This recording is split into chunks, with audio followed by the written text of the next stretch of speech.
El Silabario, un podcast cultural. Bienvenidos. Bienvenidas, bienvenidos y bienvenides. Yo soy Ángel Conto y este es El Silabario. Hoy nos encontramos en el Centro de la Imagen, aquí en la Plaza de la Ciudadela, en el Centro Histórico de la Ciudad de México, para dar un recorrido por la exposición Positivo-Negativo, adherencias culturales de la lucha contra el SIDA en México, 1978-2022. Vamos a hacer un recorrido por esta magnífica exposición que se encuentra aquí en el Centro de la Imagen. Acompáñenos. Ya nos encontramos en la exposición Positivo-Negativo, adherencias culturales de la lucha contra el SIDA 1978-2022 en el Centro de la Imagen, y nos acompaña su curador César González Aguirre, con quien vamos a hacer un recorrido por esta gran exposición que se presenta ahora en este espacio de la Secretaría de Cultura y que nos da mucho gusto que nos acompañe el día de hoy. ¿Cómo estás, César? Muchas gracias por esta entrevista. Muy feliz y bueno, les vamos a ir contando de algunas de las piezas que son producto de una investigación de 4 años para poder tener esta exposición ahora abierta al público. Padrísimo. Pues Positivo-Negativo es una exposición colectiva que justamente hace un recorrido histórico en torno a la lucha contra el SIDA en México, pero cuéntanos, ¿cómo surge esta investigación y a grandes rasgos qué es lo que podremos ver en ella? Bueno, la exhibición surge a partir de otra exposición titulada Agustín Martínez Castro, Piratas en el Boulevard. Agustín fue un fotógrafo activo durante la década de los años 80 en Ciudad de México. Documentó los inicios del movimiento de militancia homosexual, el cabaret militante, los certámenes travestis, y él fallece en el 92 a causa de SIDA. Esa exhibición la hicimos aquí en Centro de la Imagen en el 2018, y a partir de ella empecé a dedicar atención a todo este periodo de lucha contra el SIDA desde el arte, desde las artes visuales, que estaba muy poco explorado en la Ciudad de México y en general en el país. Esta exhibición se sitúa en Ciudad de México y Monterrey, como dos ejes rectores de esta organización civil politizada. Perfecto, pues vamos a comenzar el recorrido, y si bien hay obras más contemporáneas, también es una muestra que sobre todo abarca la década de 1980 y 1990. Son las 2 primeras décadas de lucha intensa, cuando no se tenía acceso a medicamentos, se conocía muy poco acerca del virus. Había mucha estigmatización de parte de la sociedad, de parte del gobierno, del Estado, y fue en estas primeras 2 décadas donde la sociedad civil y los grupos organizados de artistas empezaron a llevar la delantera, a ser la punta de vanguardia de esta lucha por la información, por la salud, por la ética y por la dignidad en temas de derechos humanos y de salud.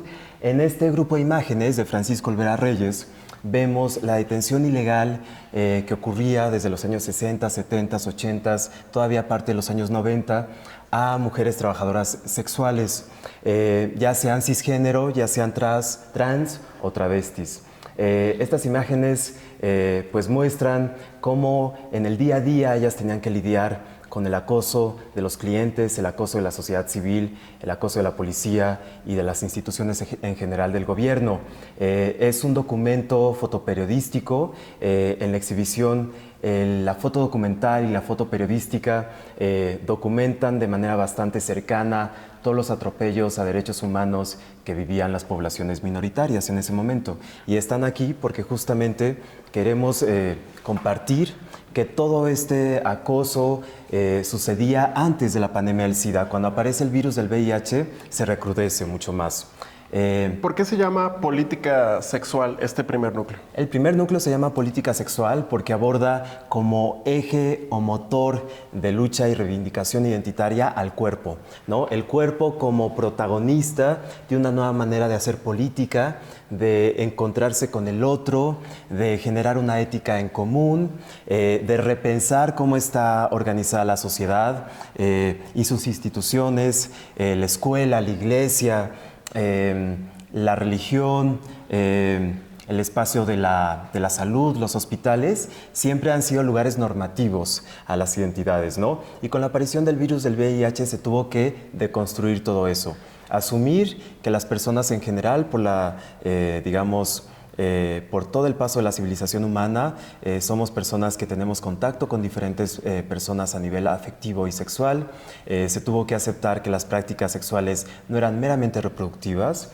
Se tuvo que aceptar que el virus del VIH le tocaba a todos los sectores de la población y que aunque el primer grupo afectado fueron los grupos homosexuales o gays, podríamos decir ahora, no eran únicamente privativos de estos grupos. Actualmente, afortunadamente por toda esta lucha, podemos identificar que podemos hablar de prácticas de riesgo, ¿no? Y no únicamente de comunidades de riesgo. Aquí estamos viendo algunos carteles de Conacida que hablan justamente del tema de la prevención, del uso de condón.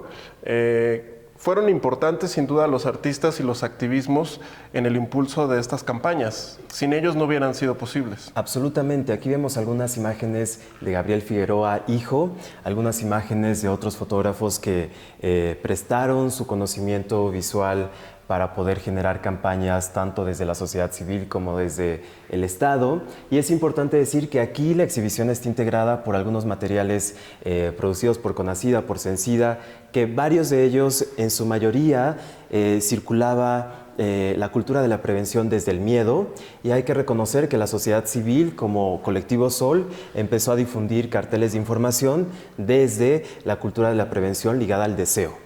De acuerdo. De este lado tenemos unas imágenes que son muy importantes, que nos querías hablar acerca de ellas, ¿no? Estas tres imágenes son padrísimas, son de dos autores. Las dos primeras son de Agustín Martínez Castro y la tercera es de Braulio Tenorio. Ambos formaron parte del Frente Homosexual de Acción Revolucionaria, del FAR, en sus inicios. Braulio fue parte del FAR y Agustín fue colaborador. En ellas vemos las primeras marchas del 78 al 84 de reivindicación homosexual, cuando el movimiento homosexual estaba ligado con el movimiento estudiantil, los movimientos de reivindicación de la clase proletaria, y vemos cómo ahí está trazando de su mano Juan Jacobo Hernández la pinta Junio, mes del orgullo homosexual. Y abajo vemos cómo las respuestas de la sociedad era, pues, contrarrestar esta libertad, ¿no? Vemos como la pinta heterosexual dice, muera la homosexualidad. Muy fuerte. Muy fuerte, pero bueno, sigue latente en algunos sectores esto todavía. Muy bien, pues bueno, estamos recorriendo este primer núcleo de política sexual. ¿Qué vemos por acá, César? Bueno, todo este núcleo está agrupado por imágenes que forman parte de una documentación de los Festivales por la Vida. Los Festivales por la Vida eran organizados en su mayoría por Colectivo Sol, una organización civil fundada por Juan Jacobo Hernández. Vemos algunos de los tianguis informativos enfrente de la iglesia de Corpus Christi, a un costado del hemiciclo a Juárez. Vemos algunas de las marchas silenciosas que terminaban en el hemiciclo, llamado en ese momento homociclo. Justamente vemos cómo las personas llevan pancartas de lucha, de denuncia. Vemos cómo se tejían varias de las mantas con ropa de la gente que fallecía por SIDA, como manera de recordarlas y de utilizarlas como elementos y herramientas de denuncia. Vemos diferentes organizaciones llevadas a cabo por trabajadoras sexuales de la Merced. En fin, es una exhibición donde vemos que las minorías son quienes llevan la batuta en esta lucha de información sexual, de exigencia al gobierno por una acción mucho más inmediata, y vemos cómo el performance y las actividades culturales son fundamentales y fueron fundamentales para esta lucha. La cultura siempre fue un momento de empatizar con el otro y de llevar a cabo la información de una manera mucho más sencilla.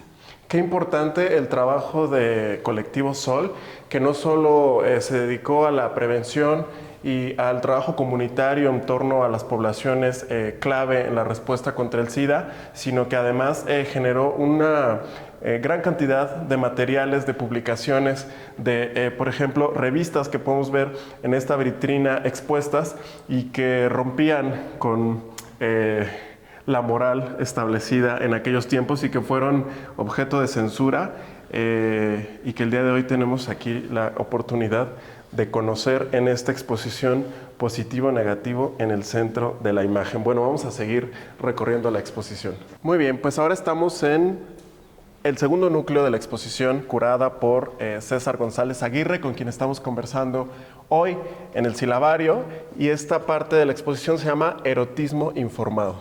Toma título de este tríptico fotográfico, que es autoría de Humberto Chávez Mayol, un fotógrafo pionero en la fotografía conceptual en México, Y como ven, están enmarcadas con los colores de la bandera. Claramente refieren a que la sexualidad y el erotismo están siempre dentro de un contexto que forma parte de una ideología, ¿no? En este caso, la ideología nacional siempre se ha metido a los cuerpos, a la manera en la que sentimos, gozamos o padecemos, y por eso es un buen inicio para mostrar cómo el erotismo fue adquiriendo un papel mucho más crítico y concientizado de qué manera era vivido. Claro. Y que bueno, en esto que nos decías al inicio, que se sale de los marcos de la sexualidad como solo con fines reproductivos, ¿no? Sino hablar desde el placer. Totalmente, el placer es un eje rector de la exhibición. Sin duda, la pandemia del SIDA en los 80, en los 90 no mató el deseo que había en mucha parte de la sociedad civil. El deseo se transformó, el deseo se convirtió en una pancarta de reivindicación política, claro, de la mano con el derecho a la salud, ¿no? Y sin duda tuvo que cambiar toda la manera en la que configuramos nuestro deseo.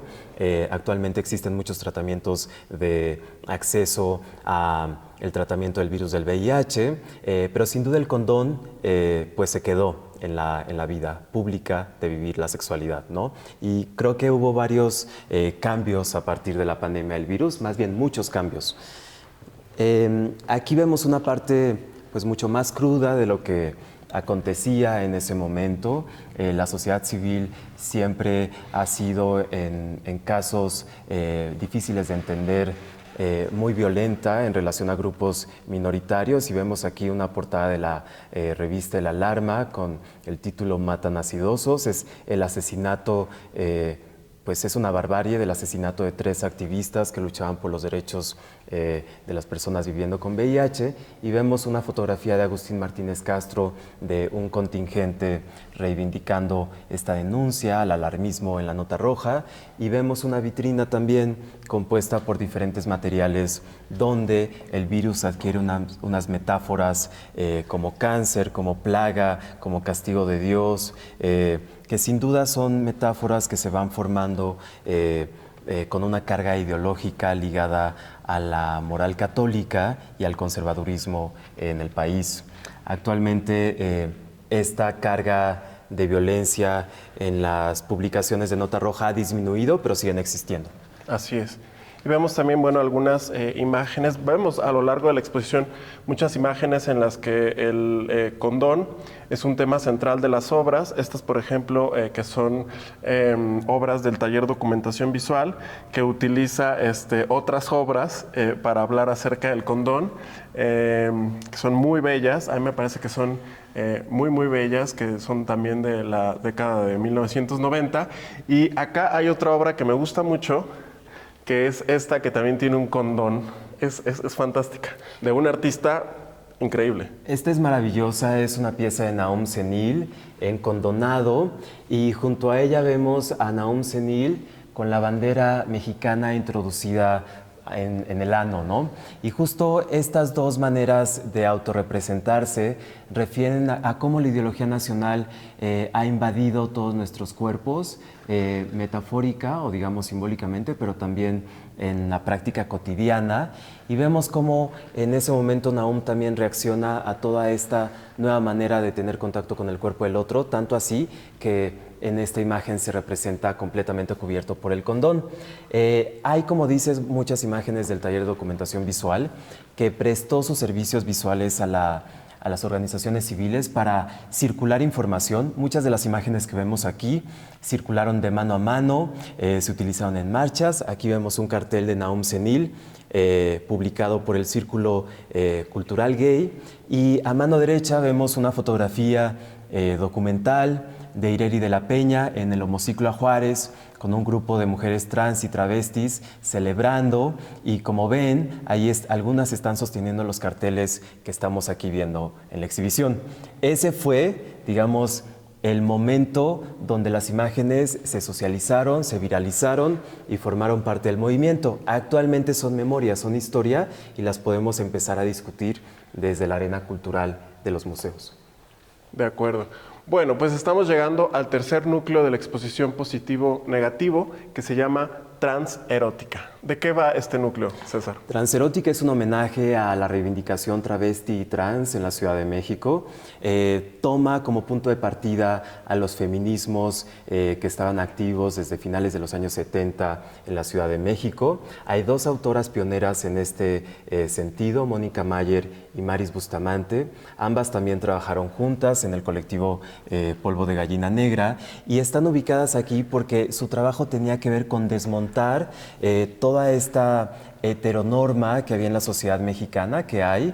Hablaba sobre cómo las mujeres tenían derecho a decidir sobre sus cuerpos, sobre sus deseos y sexualidad. ¿Qué es la normalidad? ¿Qué es, digamos, la manera de vivir la sexualidad en este momento para Mónica Mayer, ¿no? Y vemos cómo esta pieza del pene, el falo como instrumento de trabajo de Maris Bustamante critica cómo la sociedad está dividida bajo géneros binarios, el género masculino, el femenino, es algo que permea toda nuestra manera de crecer, educarnos, convivir. Y sin embargo aquí vemos cómo surge otro hito para la mirada y la discusión pública. La fotografía Modelo para fotógrafos de Yolanda Andrade toma como protagonista de una época a la mujer trans. Y este es el momento donde empezamos a discutir cómo la minoría de una minoría fue la que educó en temas de salud sexual a la sociedad en general, ¿no?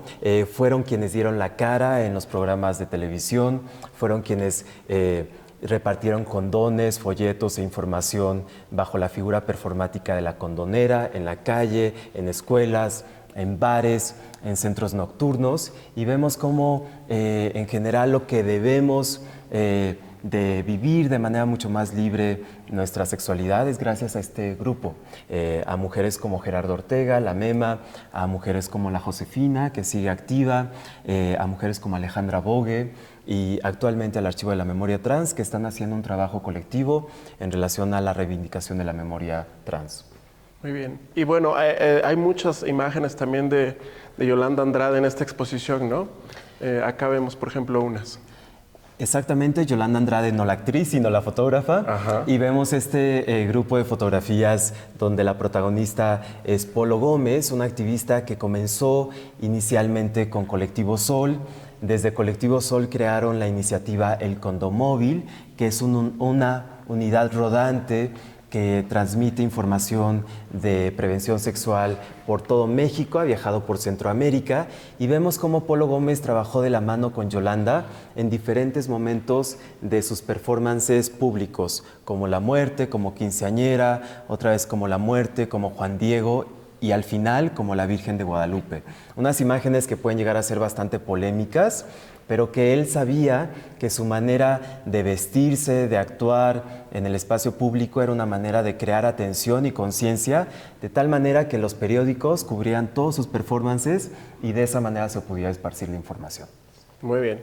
Bueno, pues seguimos recorriendo positivo-negativo en el centro de la imagen, esta exposición que hace un recorrido por la lucha contra el SIDA en México y ahora estamos llegando al cuarto núcleo, que precisamente se llama positivo-negativo, y en este momento te quiero preguntar, César, ¿por qué se llama positivo-negativo? Bueno, explícanos. Una de las intenciones es que no se haga una separación entre quién vive con un estado serológico como positivo y quién vive con un estado serológico como negativo. La idea es generar un continuo, y la idea es generar este continuo porque todos tenemos una responsabilidad de involucrarnos activamente en la sociedad civil y en temas de salud pública. También se llama positivo-negativo porque me interesó hacer una relación con el lenguaje de la fotografía.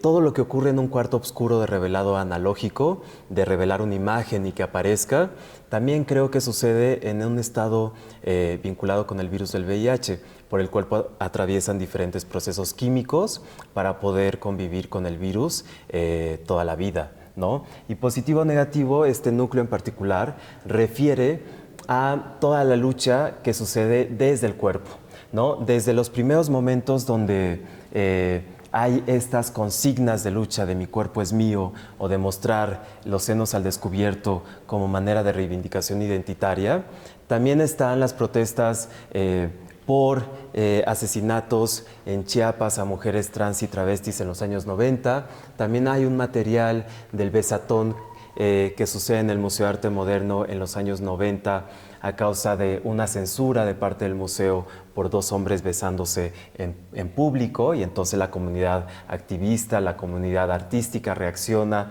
y se arma un besatón público, que es un ejemplo claro de la creatividad colectiva. Y vemos también imágenes en primera persona como la obra de Óscar Sánchez Gómez, que es el fotógrafo pionero en hablar de cómo había efectos secundarios a partir de su medicación muy intensa en los primeros años de vivir con el virus. En su momento hay que recordar que se vivía con 40 y cacho pastillas diarias para poder controlar los efectos del virus. Actualmente se puede ingerir únicamente una pastilla diaria, y eso muestra que toda la lucha activista de esa época nos legó a generaciones jóvenes y las generaciones que sobrevivieron a esos primeros años una salud mucho más digna. Vemos también algunas de las protestas frente a la Secretaría de Salud, vemos algunas imágenes del FRENPAVI, el Frente Nacional de Personas Afectadas Viviendo con VIH, fundado un año después que el Movimiento Zapatista de Liberación Nacional, y vemos cómo el FRENPAVI y el EZLN comparten esta manera de hacerse visibles públicamente con el pasamontañas. El FRENPAVI tiene un lema que es acceso a medicamentos para todos y para todas, que es una consigna que sigue totalmente activa, ¿no?, en nuestro tiempo. Del otro lado vemos una imagen titulada Arturo, Latir del Tiempo, que es una serie fotográfica de Óscar Sánchez Gómez, donde habla cómo la vida es finita, tiene un inicio, tiene un fin, y cómo de manera conceptual la imagen de la cara de Arturo va cobrando cuerpo y cómo se va desvaneciendo a causa del SIDA. Vemos también unas piezas de Omar Gámez, de Carlos Jaurena, y de una mesa de documentación de un ejemplo muy interesante realizado por Colectivo Sol, titulado Jotinovelas. Las Jotinovelas fueron un caso ejemplar porque el colectivo decidió trabajar con géneros ligados a la cultura popular para poder transmitir información, ¿no? Y esto circulaba de mano en mano. Tenemos las diapositivas originales y tenemos las revistas de la época que cuentan la historia de pues un ligue, ¿no?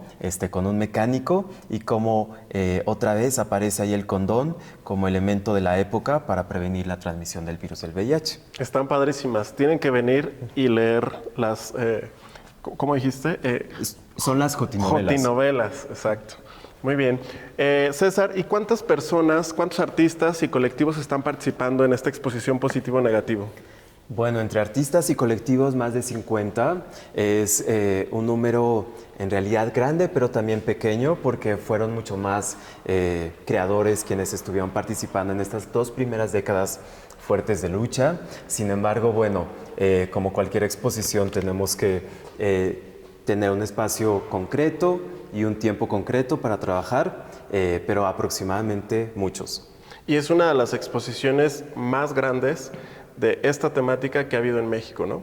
Exactamente, la exhibición más grande que se ha hecho en relación a esta temática, una exhibición que me interesaba que el protagonista fueran las piezas de arte acompañadas de trabajos y materiales de archivo, pero para mí es importante que se vea que desde el arte se creó una sensibilidad ligada con esta temática que se movía entre una estética sofisticada en temas de pensamiento y forma y su relación con un compromiso social con su contexto inmediato. ¿Cómo ha sido la recepción que ha tenido la exposición? Bueno, la exhibición ha sido visitada por mucha gente joven que está reconociendo también su sexualidad, que está reconociendo también la manera en la que vive con el virus del VIH en las imágenes de su historia, y generaciones también muy longevas que reconocen que ya forman parte de la historia, ¿no? Que son los sobrevivientes de estos primeros capítulos y los pioneros de un momento clave para nuestra sociedad. Entonces, bueno, la exhibición va muy bien. Perfecto, pues estamos ya llegando al final de este recorrido. ¿De qué se trata este núcleo al que estamos entrando, que se llama Apariciones? Este núcleo habla de la manera en la que todavía vivimos con un duelo. No es cosa sencilla lo que atravesamos hace poco con la pandemia del COVID, y tampoco fue caso sencillo la pandemia del SIDA. La pandemia del SIDA tuvo la gran desventaja de estar asociada con una identidad y con una sexualidad que en su momento era considerada no legítima.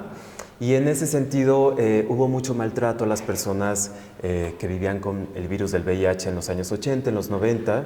Y Apariciones es una manera de recordarnos cómo todavía como sociedad tenemos una deuda y una necesidad de trabajar con la memoria, de trabajar en contra del olvido, de imágenes que nos siguen persiguiendo y que tenemos que convivir con ellas para actuar en nuestro presente. Esto no es una temática cerrada, es una temática que sigue abierta, y vemos algunas piezas del Hospital de Ropa, del Archivo de la Memoria Trans México, que recupera diferentes textiles de mujeres que fallecieron a causa de SIDA en los 80 y los 90 para hacerles un homenaje. Está dedicado a Gil Cardiel y está producido por Terry Holiday. En el caso de esta imagen, se titula Hospitales y la produjo Omar Gámez con la colaboración de Kenia Cuevas y la Casa Muñecas Tiresias en un hospital en ruinas en Tlatelolco, hablando de qué manera la infraestructura de salud pública actualmente es ineficiente e ineficaz. Y justo buscamos generar aquí una conciencia acerca de la pérdida y acerca de la precariedad del sector salud. Esta serie se titula Boxes, es del 2002, es de Humberto Chávez Mayol, y vemos cómo de una caja se va vaciando todo el contenido hasta quedar con una ausencia, y refiere a la manera en la que una pérdida es insustituible y cómo el sentimiento de la melancolía es irreparable.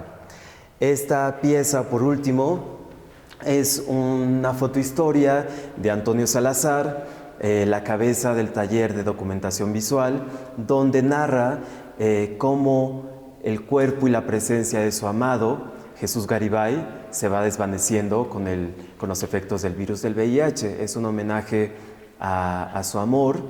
Y bueno, es importante mencionar que la exhibición tiene también 2 programas de cine y de video que pueden ser consultados de miércoles a domingo en diferentes horarios para que la gente pueda venir a ver la expo durante varios días.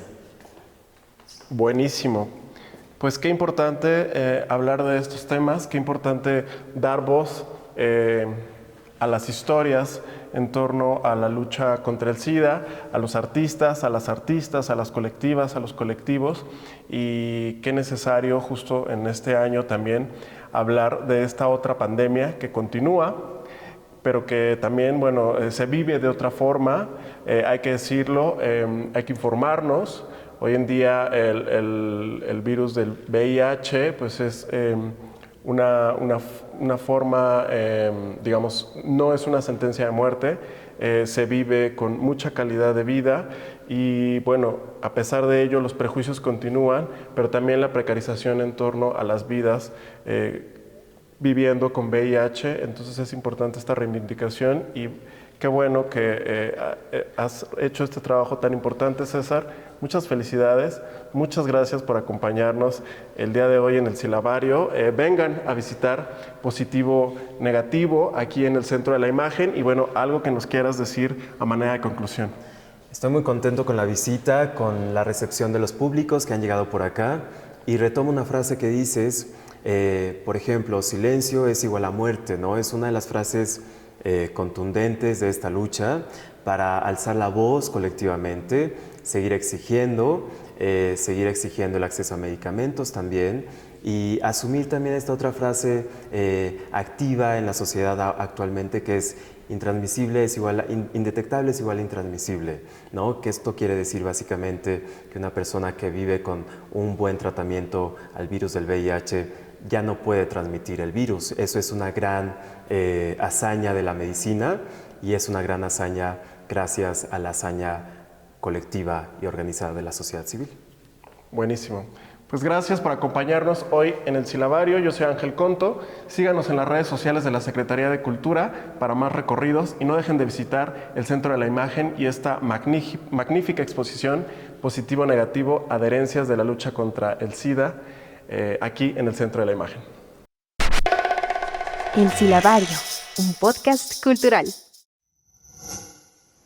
Gobierno de México.